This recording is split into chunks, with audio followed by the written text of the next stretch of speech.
My specialty is revenue management, and so I'm always looking for ways that restaurants can make more money with their available capacity.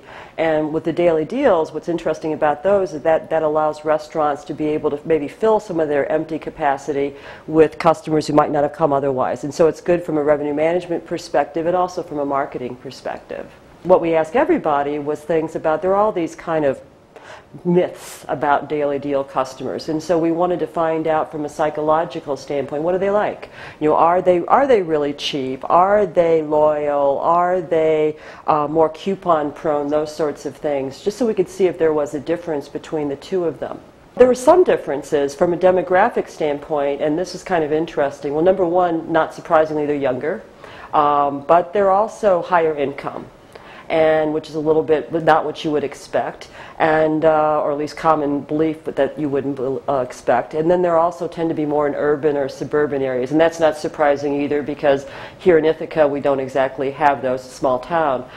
So that was the demographic perspective. From a psychological perspective, there weren't really that many differences. Number one, in terms of, there's a lot of restaurant operators that think that daily deal purchasers are cheap and very value conscious. We found no difference in value consciousness or cheapness between people who had used a daily deal and those who had not.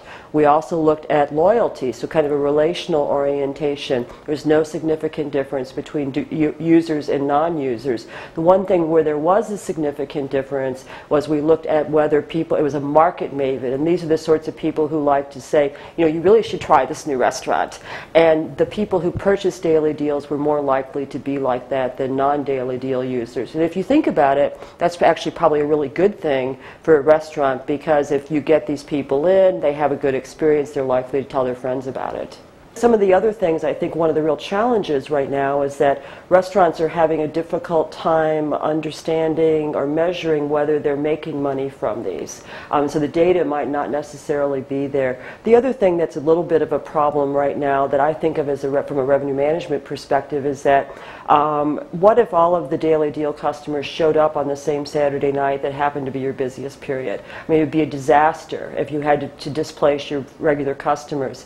And so, but you're starting to see now that some of the daily deal companies like Groupon is doing this in Living Social, where they have a way for the restaurant to really be able to fine-tune it and say, okay, we have a deal available and it's between 7 and 9 o'clock on Tuesday night, and they could turn it on or off at will. And that gives the restaurant a lot better control, because, you know, otherwise if there's no control, I mean, everybody might just show up, you know, they might show up all the first week and then the last week of the deal, and that's not necessarily a good thing. For more information and to download our free research, visit chr.cornell.edu.